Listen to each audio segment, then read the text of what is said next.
on this computer. There we go. All right, welcome everyone. My name is Ann Nutter-Kaufman. I'm a manager in teacher quality at the National Education Association, and it's my pleasure to welcome you to this evening's webinar.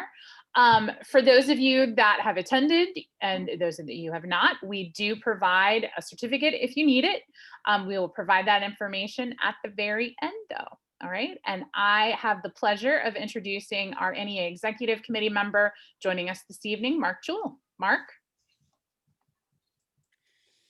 Hello, everyone. I'm Mark Jewell. I'm a fifth grade educator from Greensboro, North Carolina, and a very proud member of the NEA Executive Committee. And we begin tonight by acknowledging that though we are meeting virtually, I am coming to you from North Carolina on the traditional lands served by the Lumbee people. The 55,000 members of the Lumbee tribe of the North Carolina reside primarily in Robeson, Hoke, and Cumberland and Scotland counties here in North Carolina. The Lumbee tribe is the largest tribe in North Carolina, and it's the largest tribe east of the Mississippi and the 9th largest in the nation. The Lumbee take their name from the Lumbee River, which winds its way through Robeson County. The Lumbee people have been recognized by the state of North Carolina since 1885, and at the same time established a separate school system that would benefit both tribal members. And in 1887, the state established the Croatan Normal Indian School, which today we know as the University of North Carolina at Pembroke. In 1956, a bill was passed by the United States Congress, which recognized the Lumbean Indian, but it was denied full tribe status and is still not federally recognized. Federal recognition for the tribe is currently being sought through federal legislation. We honor America's first people and all of our elders, past, present, and emerging, and we are called on to learn and share what we learn about the tribal history, culture, and contributions that have been suppressed in telling the story of America. And now, I have the honor of kicking off today's webinar topic, which is using videos in your lessons.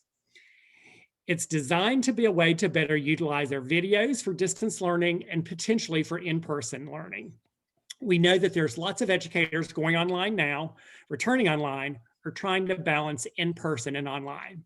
And we wanted to provide you with some additional resources for instruction. Now, this webinar is just one way that we're striving to support our members in their professional work, and we know it will look very different from everyone, and no one has all the right answers, but we do have some best practices around distance learning that we want to share with you this evening and on educatingthroughcrisis.org. Now, remember, the NEA is not endorsing a particular product or platform. Instead, these webinars are our members, the experts, talking about the tools and platforms that have been working for them in this online space. Our members are the experts, and all of the distance learning webinars are led by experienced and EdTech members and staff. Now, at the end of the webinar, we're going to ask you to fill out a short evaluation form and some things that may be identified as other topics that you want to see in the future. So now it is my distinct honor to introduce our tech experts tonight, Kelly Newton and Sarah Van Loo. So I'm going to toss it over to them. Thank you, Mark. Thank you, Mark. Yep, go ahead, Sarah. Okay. Callie and I are delighted to be with you. Just getting us started really quickly, we'll introduce ourselves momentarily, but we just want to remind you or let you know in case you haven't been with us for a webinar in the past, that due to the large number of participants, you'll notice that you can't see your camera or your microphone, you are muted. If you have questions, we ask that you put those in the Q&A box, but please share ideas or comments in the chat feature. If you have questions, try to ask them concisely. If Kelly or I can't answer your question, someone else will answer your question, but we'll try to answer as many as we can at the end of the webinar. And our facilitators, that's us, will try to respond to your questions throughout the presentation. And keep in mind that if you want to join with other educators online, check out @NEA Today on Twitter and go to #NEAEdPractice, and also join us at NEA Ed Communities. You can find a lot of other educators talking about a lot of different topics right there. And with that, I'll let Kelly introduce herself. Hello, everyone. So I'm Kelly Newton. Let's see, this is my 21st year teaching. So I was a classroom teacher in grades 1 through 5 for the first 15 years of my career in Ypsilanti, Michigan, which is a long ways away from here, right? And after that, I joined the Ann Arbor Public Schools, where I became what we call a STEAM educator. So Sarah and I actually do the same job. So I teach science, technology, engineering, art, and math to 2 schools worth of children from the ages of, say, 4, young 5ers, all the way up to 5th grade. And I absolutely love my job. I'll pass it to Sarah. Okay, and Kelly and I have the privilege of teaching together in the same district. We're actually good friends, and it's a delight to share with her this evening. I also teach in Ann Arbor Public Schools. I teach young 5s through 5th grade and 8th grade. I've been begging for that middle school class back for the last several years, and I finally got it. So it's been a delight to work with middle school again.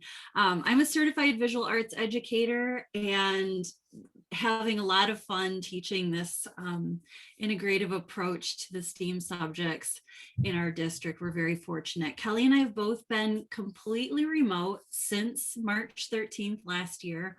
Our district is in the same kinds of talks that I'm sure a lot of yours are, where we're figuring out the next best plan for us. So when we are talking about remote instruction, we've been doing it for quite a long time. And Kelly and I both are really big advocates of good ed tech practices. So we've both been doing educational technology practices using ed tech in our classrooms long since before March of 2020. So we are really just very happy to be here with you. We're both NEA members, and we're looking forward to sharing with you this evening. So here's a quick rundown of our agenda. We're welcoming you, doing introductions. We want to share the whys and hows of videos and lessons. We'll share some of our favorite tools and some of our favorite sites, and we'll try really hard to leave some time at the end for questions and answers. And we really do welcome those questions throughout the evening.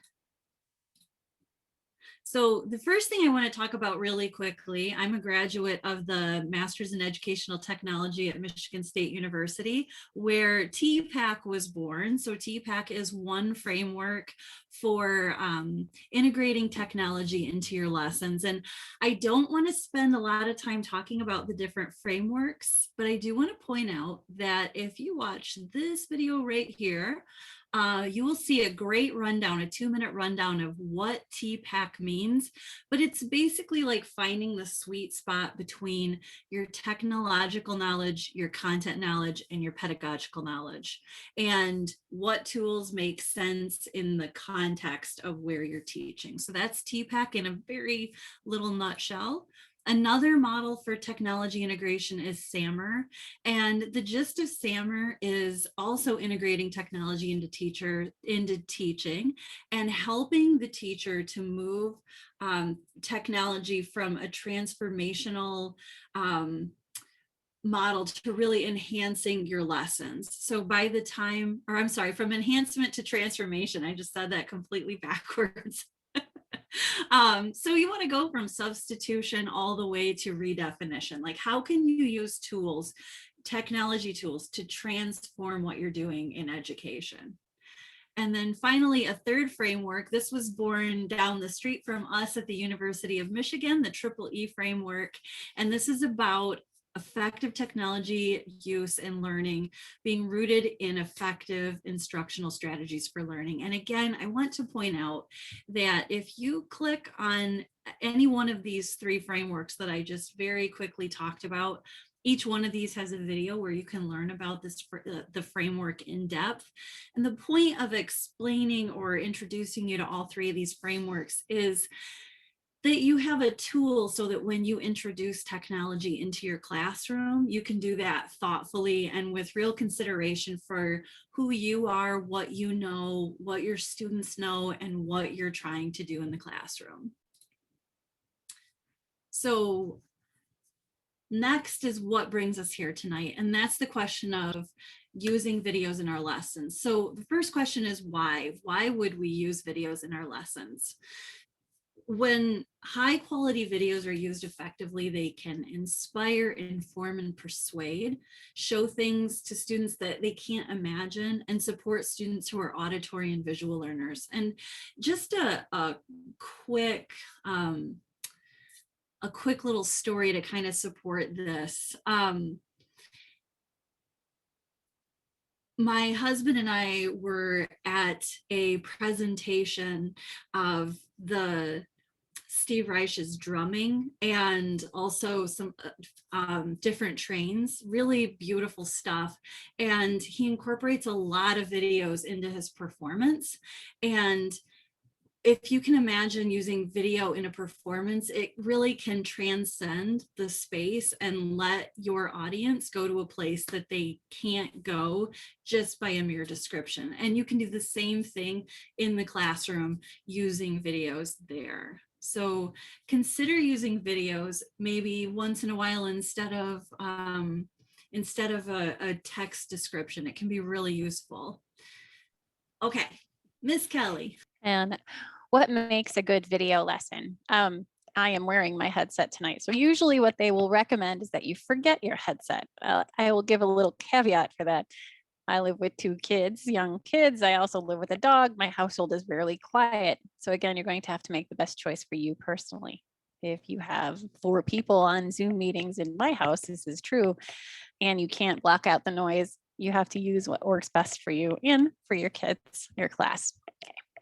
Another very important thing for video lessons, guys, is try to keep them short, especially if you're recording them yourself. Attention spans, especially if you're virtual, are not as long as you might expect. So try to get to the point as quickly as you can about what you need the kids to master. When you're preparing a lesson yourself, be prepared.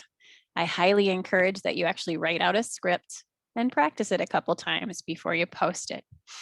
I would recommend that you position the camera up above your eyes so you look slightly up at it. That will improve how you appear on the camera and usually about how you feel about how that video turns out at the end, whether you'll share it or whether you will not. Another request is that you have a good location. Ideally with not too many things distracting in the background, something that helps the kids focus on the teacher, okay? You can go to the next slides here. On occasion, particularly if you're an elementary teacher like me, change locations every once in a while. The kids notice it right away, and you'd be surprised at the reaction you get sometimes. So I move rooms every now and again. And if I'm working in the basement, the kids get all excited and like, "Where are you, Mrs. Newton?" So it's highly entertaining for me to do that every now and again. I also like to make videos outside for occasion because I'm a science teacher again, and let the kids check out different surroundings. Recommending that you look right at the camera lens. And this is something that's actually hard for me to remember to do. I'm so used to looking at my screen with all my kids in Zoom that it looks as if I'm not paying attention to them. So I have this silly trick, which I will show you very quickly. I have this silly happy face paperclip that I literally put on top of my computer so that I actually look at the camera because I forget to do it all the time. So that's a little tip. Cover your screen, especially when you're recording, so that you're not looking at your own face, but you're looking at the camera so that the kids feel as if you are talking to them. It makes a big difference in how the kid feels about your recording. Smile, but don't overdo it because sometimes the smiles come off insincerely. So keep those things in mind. Kelly, we had a great question in the chat, and Great. I'll tell you what the question is, and then you can see if you want to answer it, or I can jump in. But the question was from a PE teacher who wants to record fitness videos and wondering whether they should use like a GoPro or maybe a camcorder. And I have my thoughts, but I thought you might have. I have my thoughts, but I own a GoPro. I love the GoPro. I think they're really fun and the kids love them. So personally, I would go that direction. I'm going to see what Sarah says to that question. But my answer was going to be very similar, and I think it depends on what you're trying to do, because a GoPro is great for capturing the video around you. So like if you're doing I don't know, I'm trying to imagine like an obstacle course. If you're running through the obstacle course, maybe occasionally tripping on a tire or grabbing the rope, the kids would probably think that was uproariously funny and awesome. If you want to demonstrate how to do something, you could even just set up your camera on a tripod, and that takes us right to our next slide. I wouldn't even necessarily recommend buying a camcorder, but if you have a pretty decent cell phone, you can get nice quality video from most modern cell phones. Yeah, and I'd say your laptop camera, if you have one, is usually just as good as anything else you might buy in addition. I have a teacher friend who is a PE teacher, and she has her own YouTube channel, and she actually does live classes on YouTube once a week, and the kids pop in and she links them in her class. And that's actually usually a big hit, particularly with the older kids, the 4th and 5th graders in our building. Love it, love it, love it, love it. Another thing to think about. If you are going to make your own videos, I would highly recommend a tripod like this one in particular. Sarah and I both love this one. Her husband introduced it to us, and it is called the Grip Tight One Gorillapod stand. It's got flexible legs, so you can hang it onto things and put it in different positions depending on what it is you need to teach, and that would be ideal for a PE teacher, for example. Remember though, please shoot your video horizontally, not vertically. It will turn out much better and look better for everybody involved. So these are some of our favorite tools. Okay, so I have to tell you before we go any further, Kelly and I are both in a Mac district.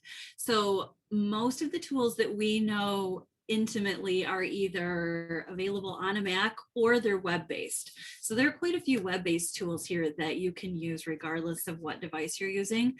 I have to say that because QuickTime Player is a great way to start into recording, doing screen recordings, audio recordings only, or recording external video. For example, if I don't have a book near me, this isn't my space, but if I had a book and I wanted to read it to my student, or students, I could just set up QuickTime Player, press record, and hold up my book and read it aloud, and it's really easy to do.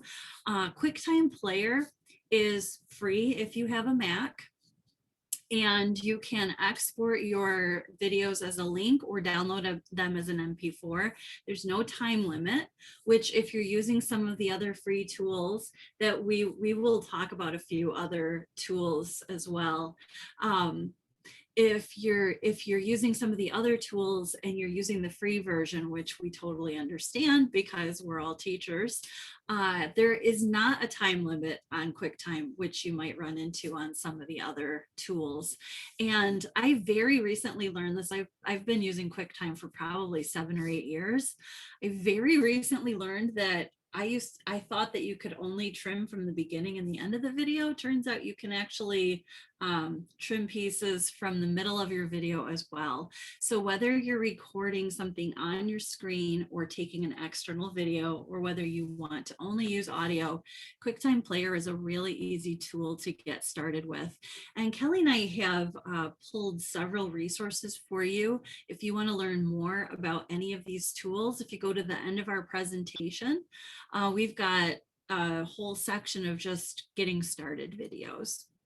And Sarah, we also have a question real quick in the chat about recommending alternative apps and programs to create videos that are maybe less time consuming than say Screencastify or Flipgrid, etc. I think it depends. If you want to do screencasting, it depends on if you're trying to do screencasting or live video. I think in my personal experience, because I tend to be extremely fussy, Kelly can tell you, I have to make friends with the good enough. And I've actually had this conversation with one of our blended learning coaches that especially if you're creating videos on a regular basis for your students, they're not looking for Hollywood perfection. They really just, okay, so mostly capturing video. One of the things that I know Kelly loves, and she uses this with her students regularly, is the iMovie. That's right. I mean, it depends, of course, if whether you have an Android or an iPhone or something else entirely. But on the iPhone, I find that iMovie and Clips are both actually pretty easy to use. And I think that if you happen to have a Mac and you're using your computer for the live video recording, I think QuickTime Player is a really easy way to go. It's really a question of how much in video editing you want to do. And I've had different tools that I liked better or less well, just depending on how my oh yeah, absolutely. Just depending on how my mood was and have like my work style at the time. So it kind of changes. We'll drop that link in the chat for you again right away. I'll do it right now, Sarah. Yeah. Okay. Another one is Loom. Loom is lovely because it's it allows you to record. This is screen recording. It allows you to do screen recording only, or to record your screen and your webcam, or to record your webcam only, which is really nice. So you can have that effect where you're showing how to do something, but you're on the screen as well. And if you're recording videos for students, that can really create, like help build that relationship with your students. It lets them know who you are and that you're with them. And so it's nice to have that webcam in there. But if you're having a bad hair day or whatever, you can turn that webcam off. When I make screen recordings, it tends to be for other teachers, and I don't necessarily, they know who I am. I don't necessarily need to have my little face on there, so I turn that off. Loom is one of those tools that if you sign up with an educator account, they give you their pro version for free, which would normally, I can't remember off the top of my head. I think I'm mixing it up with Screencastify. Screencastify is about $29 a year for the pro version. So Loom is actually free. And again, you can save directly on their site, or you can share a link or download as an MP4. And the thing about these sites that allow you to host your videos on their site, you don't have to worry then when you're giving a link to your students that they're necessarily getting into YouTube and finding lots and lots of that they're finding lots of other unrelated videos. So that's the really nice thing with an app like Loom. And I did just drop a link into the chat, guys, about a nice Loom resource for educators. It's a great website if you're using Loom. I love Loom. Anyway, Screencastify is our next one. You're going to find these two apps are very similar. They even look similar. So again, as Sarah mentioned earlier, you can record the browser tab you're working on. You can record your entire desktop, or you can record just your webcam. Again, you can use the mic, you can use where you want your webcam embedded. And it's a nice Chrome extension. It drops right on top of whatever you might want to be using. It records directly to YouTube. You can save it to your Google Drive. You can download it as an MP4, but the free version has a 5-minute time limit, which I found to be very frustrating. Anytime I had to make a movie, or that might be 6 minutes long, say, for example, okay? And it was free at the beginning of the pandemic, but it is no longer. One of the things I'll say is $29 for unlimited videos for a teacher account now. But again, it's pretty similar to Loom. I think the biggest difference between the two is Loom has a circular camera when you record yourself, and Screencastify is rectangular, if that makes sense. So they're not that drastically different. The next one, whoop, yeah, there we go, is actually Screencast-O-Matic, which is the one that our district has paid for. This is what our district uses. But know that it's free for educators. You guys can use it as well. Again, fairly similar. You can record your screen. You can use just the webcam, or you can do both. Perk is there's no time limit with the free educator account. You can change the file size. You can add narration. You can add music in the background. This one has some really, I think, and Sarah, you can chime in with this. I think it has superior editing tools as compared to the other two. But maybe a little bit bigger learning curve, learning how to use it, if that makes sense, at least in my personal opinion, as compared to Loom and Screencastify. Yeah, I used to take a video from Screencastify, and I would do some editing, and if I wanted to do heavier editing, I would put it then in iMovie. Yeah. And I feel like Screencast-O-Matic is the perfect in between full-on iMovie with multiple timelines and something like Screencastify. The thing that I really like is it's kind of smart.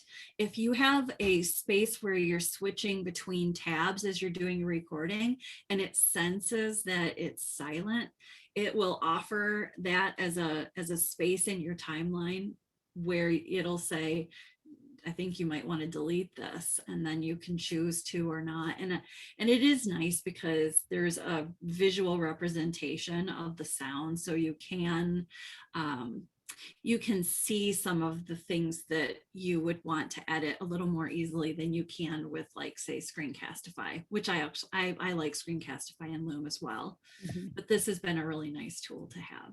Yeah. And if you're a group, you're using, I can talk, Google, what is it, Meet? Or no, not Google Meet. I'm thinking of Microsoft Teams. There we go. Microsoft Teams and Screencast-O-Matic work well together. I can talk today. I'm sorry. I taught all day. Can you tell I'm tired? Anyway. It happens. It does. I'm sorry. On our next slide, we are going to talk about where you can drop in videos. And these are a couple things that we use routinely. So again, I teach little people, so young fives all the way up to second grade, and we like to use Seesaw a lot in our district. I love the tool Seesaw to post assignments and give all kinds of different feedback to my kiddos. And you can add video to Seesaw in 3 separate ways. So one of the things you can do is, if you have a Seesaw course and you have your kids attached, you click on the add button. You can either upload a video from your computer. You can create a video right in Seesaw with the camera feature, or you can link to an existing video like SciSo Kids or something from YouTube that you want the kids to watch and then respond to. And it just takes a few seconds. It's really, really wonderful. So I do adore Seesaw. Our next slide is a little bit about Google Slides, another thing I use pretty much every day. So Google Slides, you can easily embed a YouTube video or a Google Drive video or a homemade video in just a few steps. So all you need to do is click on Insert and then Video. You can either search YouTube, you can copy and paste the URL, or you can add it directly from your Google Drive. And once it pops into Slides, you can do a couple of fun formatting options, like you can set the start time and the end time. You can set it up to autoplay. You can mute the audio. For example, I'm going to use that in tomorrow's lesson because I'm teaching kids about refraction and I don't want them to hear my dog barking in the background. So I just have them looking at a science experiment instead of hearing woof, woof, woof in the background. That's kind of a nice perk you can use in Slides. Another thing is Classroom. I think quite a few people use Google Classroom. It's pretty common, and most people would use this as an assignment, but you could also post it as you can post a video as an announcement in Google Classroom, or as an assignment, or even as a material. And so what you would do is, obviously, I usually go with the assignment route. So you go to classwork, create assignment, and then click add, and you can add it however you need. You can pull it from your Google Drive. You can add a link. You can upload a file from your computer, or you can even drop in a YouTube video. It's very flexible. And if you use other tools like Edpuzzle with your video, that drops right into Google Classroom as well, which is just something to keep in mind, that it makes it a nice, easy transition. Okay, if you are, well, actually, whether you're teaching remotely or not, I've done both. I've tried these things. Whether you're teaching remotely or not, you might occasionally need something that approximates a web camera. We have some webcams out in our, not webcams, I'm sorry. What am I looking for, Kelly? Document cameras. Document camera, thank you. Oh, good gracious. Maybe you need a document camera. Look, it's right there in my slide that I made. Maybe you need a document camera at home. I used to be an art teacher. I like to demonstrate how to draw, and if you teach anything, you know that occasionally you need to show students physically how to do it. Just doing it on a screen might not be enough. So you can actually turn your phone into a document camera. There are tricks for this.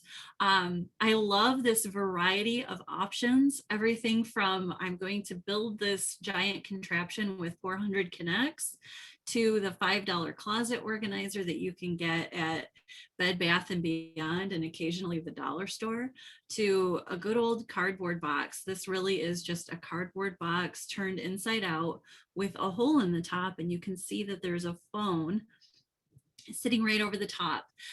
So you could lay your device on any one of these things, do what you're trying to do below, and you could either record it and use it later, or you could use a live document camera using QuickTime Player and a lightning cable. Now, I will say things get a little tricky if you are remote and you're doing something with Zoom, because there gets to be issues with sharing the camera with more than one tool at a time. But I have many times used a document camera, or rather used my lightning cable and attached my iPad directly to my computer, and then I would demonstrate something on my iPad and it would show on my computer screen. And it's a good way to show something that you need to. So you could do that either demonstrating something on the second device or using it as a camera.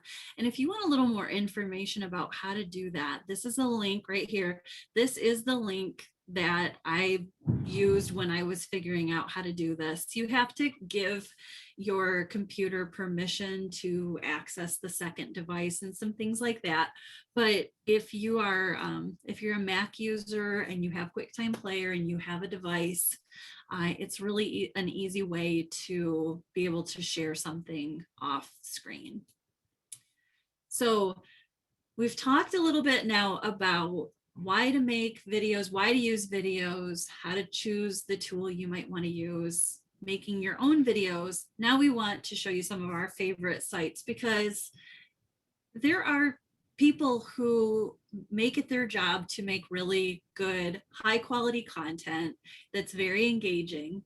And if you have access to that and you're allowed to use that, and some districts have different restrictions, but if it's something that you're allowed to use, we want to show you some of our favorites. And actually, I want to also point out as we go along, some of our favorites have been added to by other members across the country. As Kelly and I have shared this session a few different times, people will give us feedback on the things that they like, and we've added that to that presentation. So these are living documents. You're getting the newest version. And this list has expanded over the last year or so. So I have a few, these are my personal favorites. So I love BrainPop. If you have never looked at BrainPop before, BrainPop is fabulous. And they have content that's appropriate for young kids with BrainPop Junior. They have content appropriate for older kids that you can use for, I think up to middle school and high school personally.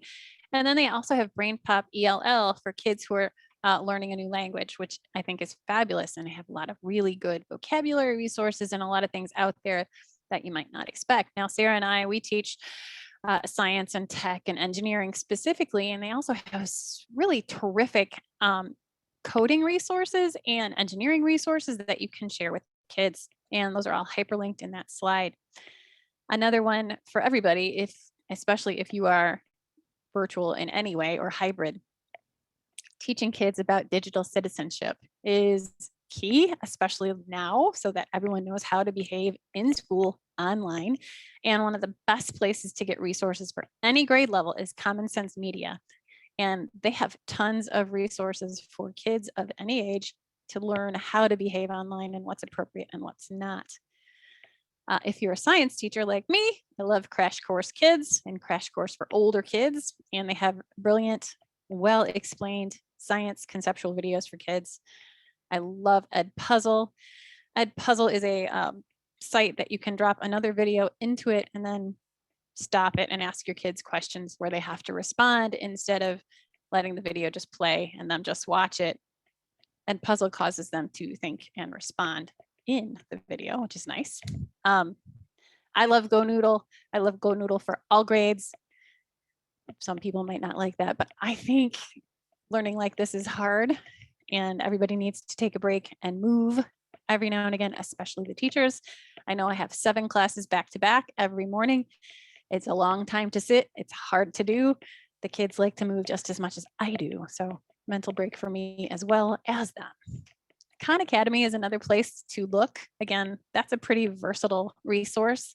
You can look up anything from physics for 12th graders to how to read a book to a 1st grader, and they have resources for everything there. And Khan Academy is completely free. Another science resource is Mystery Dog, and that's pretty elementary, but it's super fun. They have a lot of things that the kids can explore and problem solve and create with. I absolutely adore Mystery Dog.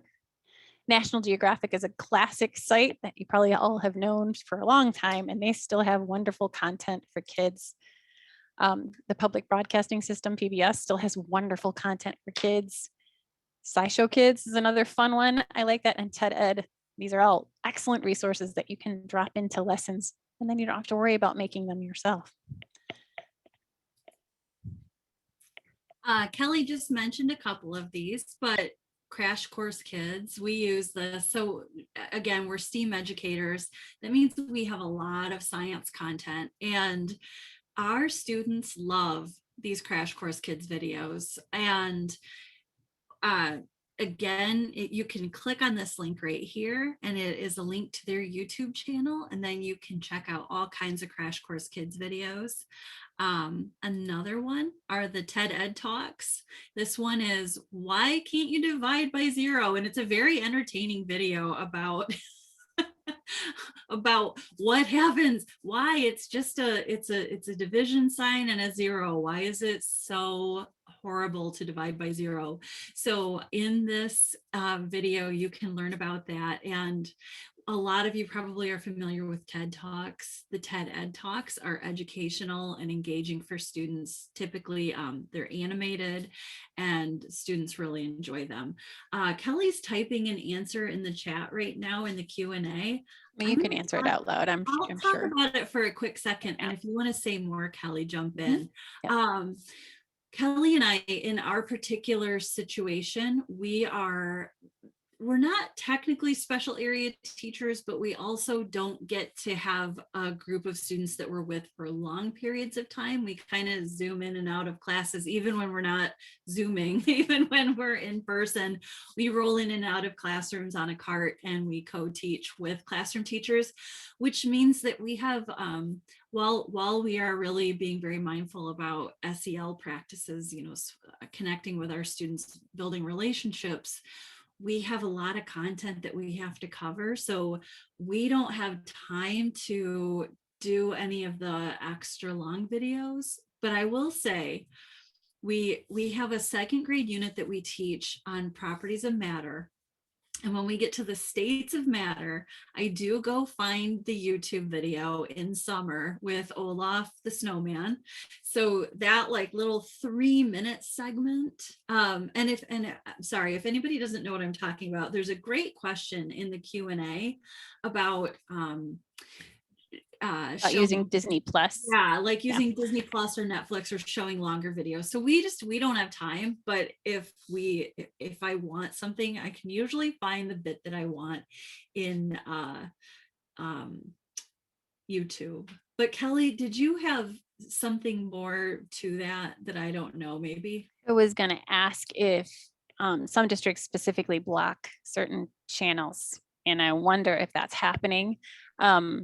Because some kids might want to just go to Disney Plus instead of listen to their teacher, for example. The district might purposefully block that so that the teachers can't show it. It's not necessarily to punish the teachers. It's meant to keep the kids focused, but I wonder if that's what's happening, would be a guess.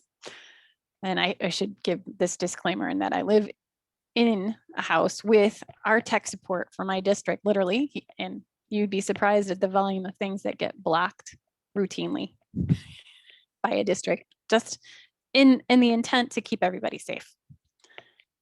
Absolutely. Thank you, Callie. There's another good question too. What are good ways to get resources like those from Brain Pop, Khan Academy, etc., so kids can access them easily asynchronously?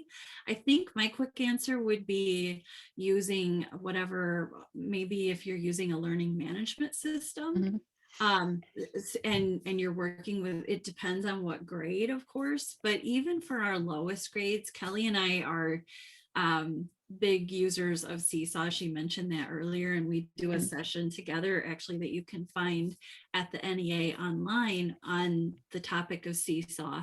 And if there is a video or something that we want our students to be able to see when we're not together, that's how we share resources. But you could do that in Google Classroom or Edmodo or Schoology or whatever learning management system you're using. And I might mention too, like some districts use an app called Clever, and actually quite a few of the apps that you mentioned in your question link directly to Clever, and some people will say you have to complete this assignment on Khan Academy. You can get to it via Clever, and it sets up, if Clever links to all of these other apps, your class is built for you, and then it automatically links to the other apps, if that makes sense, depending on how they're arranged by your district. And that's a nice time saver too.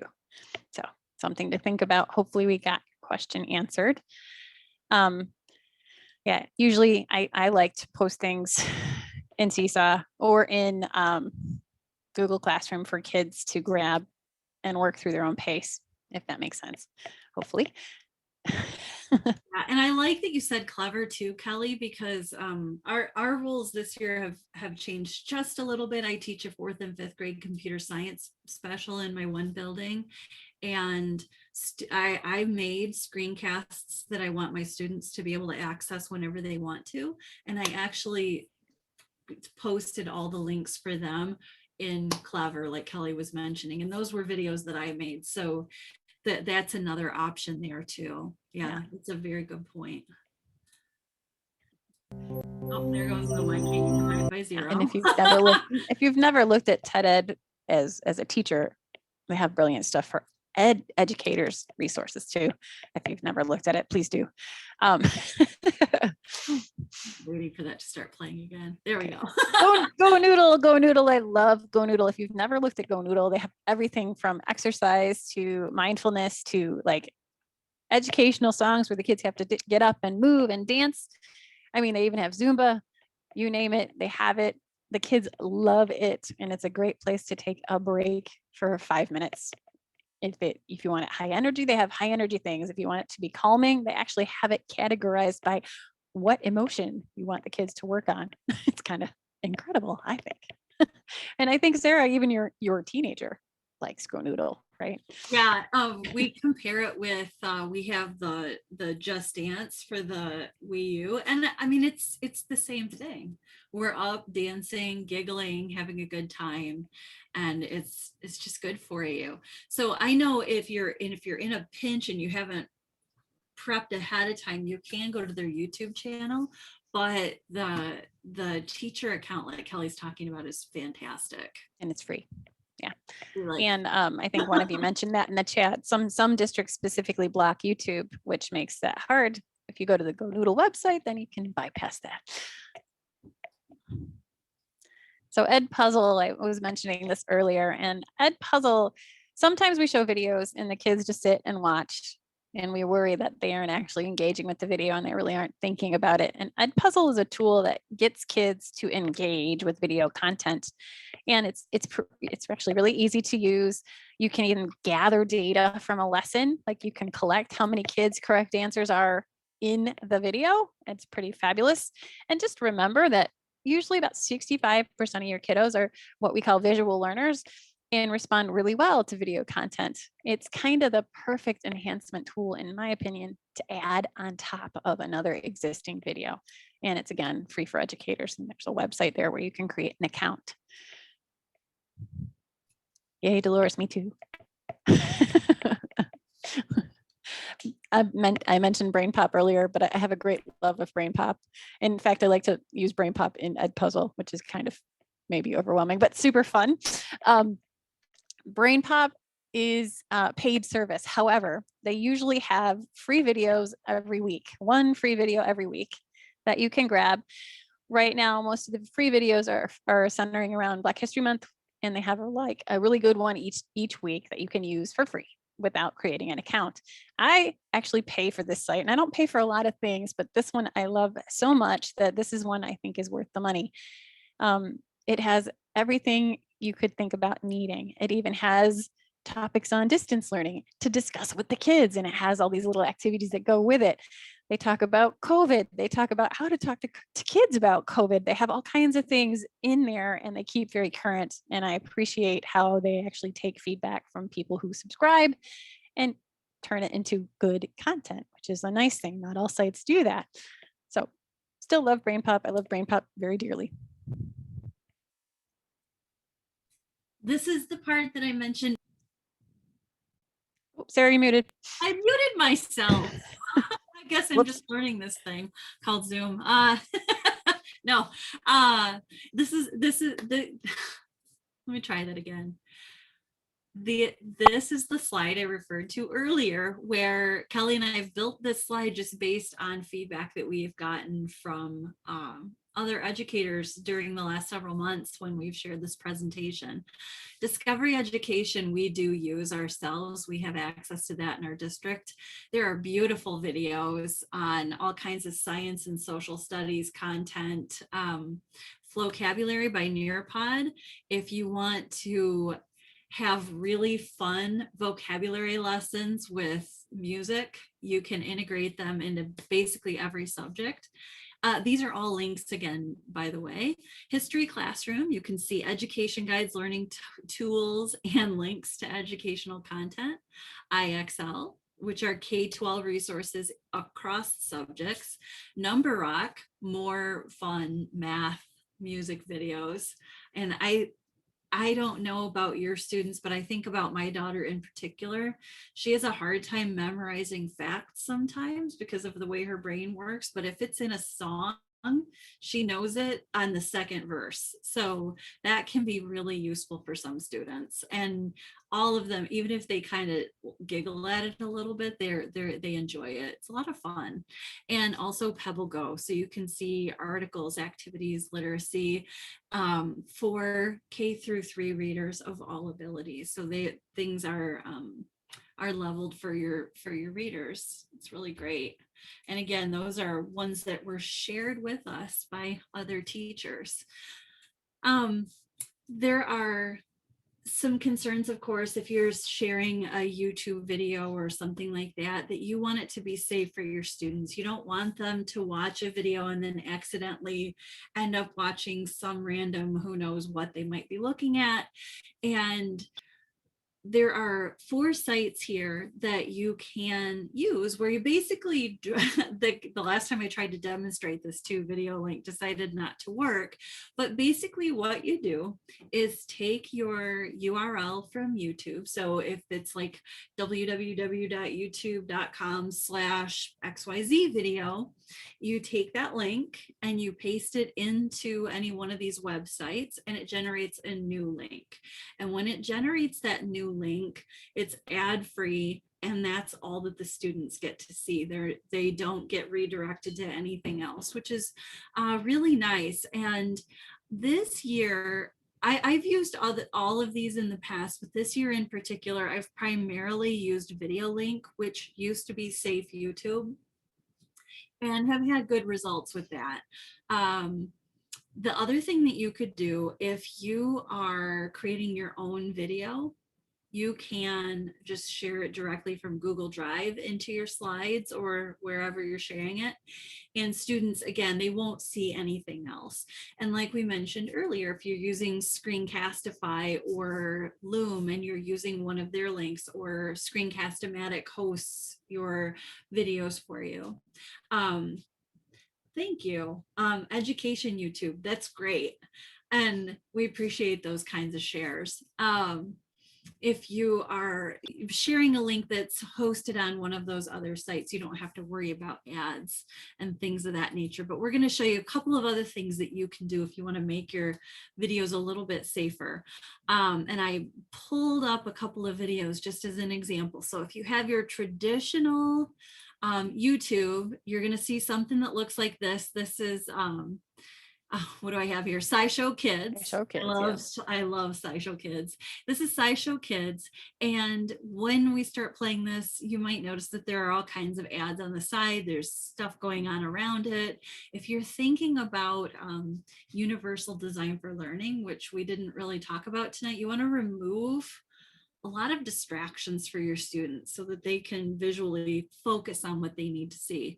So a couple of things that you can do, and I kind of wrote it out here.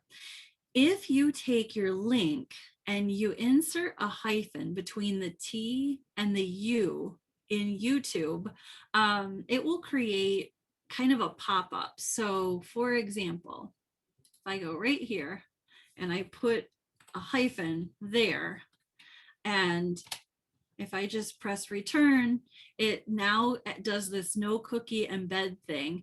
And I have the Hey, Sarah, would you turn on the closed captions in that method to answer a question for me? Right here? Yeah. So hopefully, Christopher, yes, you can still maintain the closed captioning even if you use that technique. Yes, that's an excellent question. It is. Now the one thing, because Kelly and I, there are two options that we're going to show you here. The one thing that I found in this option, sometimes if you pause, it's going to give you a couple of other videos, but you can see that at least with this being SciShow Kids, they're related. This is a SciShow Kids video. There's a National Geographic video. So it's not showing you like some YouTuber opening their like boxes that they got shipped to their house or whatever. They're at least related, but it does do that. And in this method, when it gets to the end, it basically gets, I have to press play so you can actually see it. It gets to the end of the video and then it loops and it just does it again. So you don't have to worry about any ads at the end of your videos either. The one thing you want to think about in that method is if you're using this for very young students, they might not catch it. They might not really see what you're trying to do.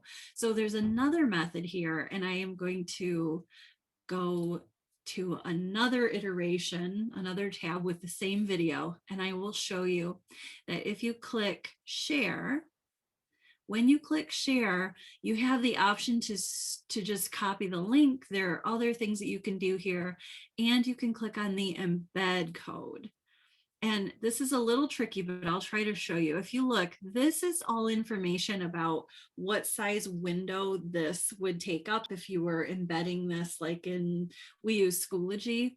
But if you look right here, that traditional HTTPS://, if you take that and copy that section of code, just select that little bit, and then I will Command C to copy it.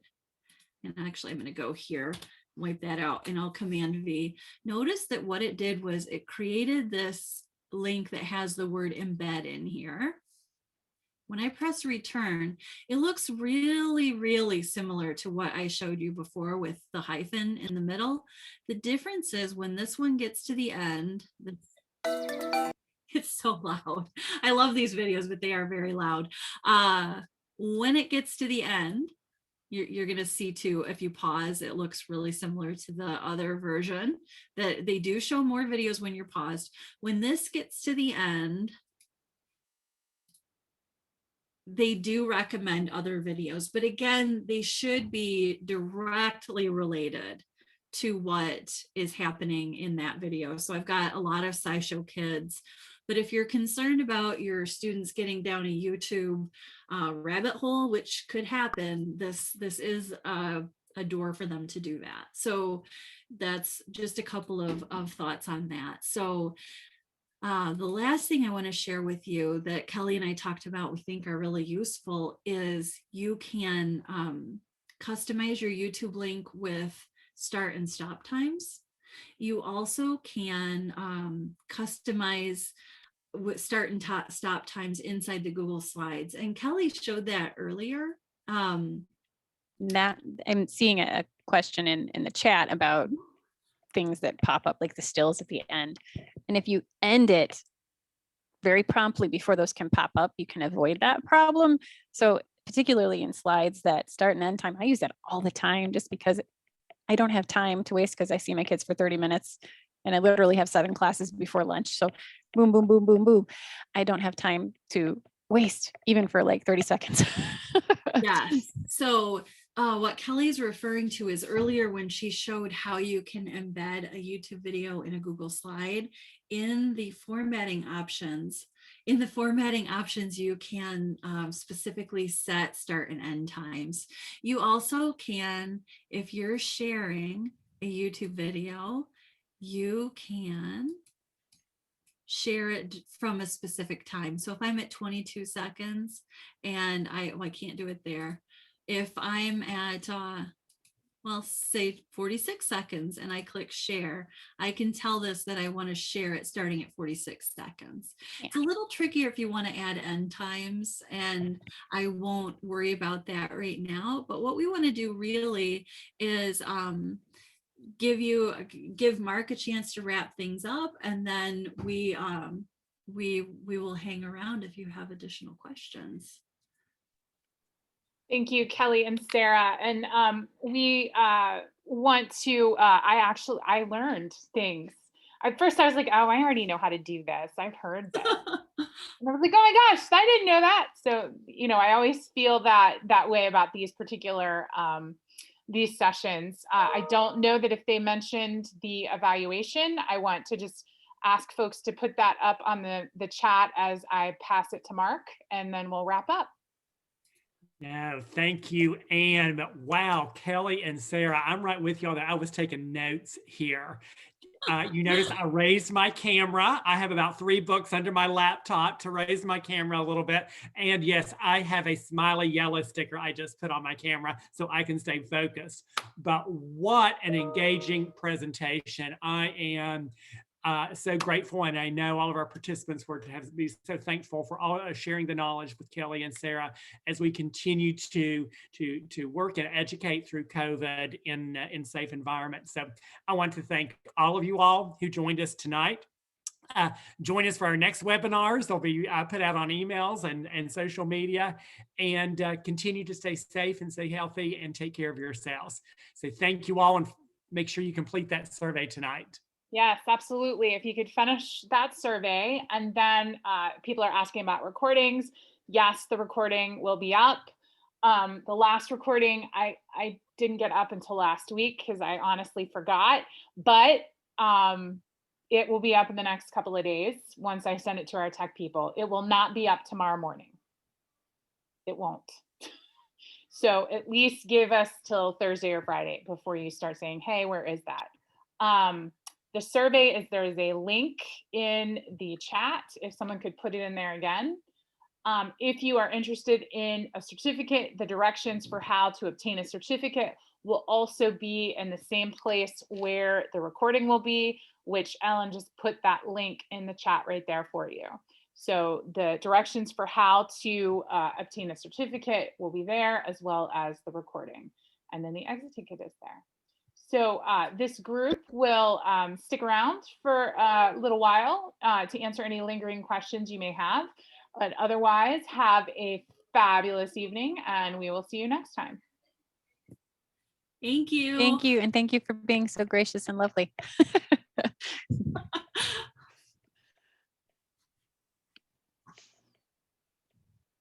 We answered is the recording available? Yes, it will be. It will be available once Anne doesn't forget to do it and send it to the. I couldn't believe I did that. But. It happens. No other question. I didn't know that YouTube thing with the hyphen thing. Isn't that brilliant? Yeah, we only learned that recently, but we had to put it in. Wow. It feels like there are a couple of those little workarounds, but actually finding them, even if you know about them, is a little tricky. We in our district, they just hired an instructional technology coach. We have 18,000 students and we now have an instructional technology coach, and she shares these cool tips like, this is great. Y'all were fabulous. This was great. Thank you. Well, Yes. Kelly is my good buddy. We really do. I like to tell y'all are great partners together. Y'all have done this before. A few times now. Yeah, actually, the last thing that we did before we got to come home was we shared a presentation live and in person. Like, we used to do that. Okay. So YouTube acceptable use. I don't know the answer to that one. I don't know the answer to that one either, I'm afraid. I haven't heard a big stink about it, which I haven't either. I thought they were giving us a little grace due to the pandemic. Like quite a few companies have been. And I can double check that.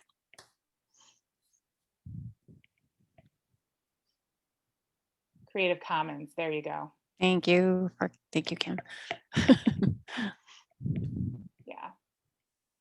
Our micro-credentials are actually Creative Commons as well, which means that anyone can use them as a copy. Creative Commons is great. Yes, actually, I'm studying Creative Commons in my graduate program right now. I'm so happy, Kelly. Because I needed another master's degree. There you go. Ellen is ahead of it. I was just going to say, so to get the certificate, you will need to go in a couple of days, and you can go to this link. That is a weird link, Ellen. I'm not sure what that link is. Oh, it's directions. Got it. Okay. Those are the directions for how to do it. But that will also be available at the www.nea.org/webinars. Blake, I knew it was you. It was nice to see you. Thank you. So, all right. If there's no other questions. Thank you all. Everybody's free to have the next couple hours to themselves before they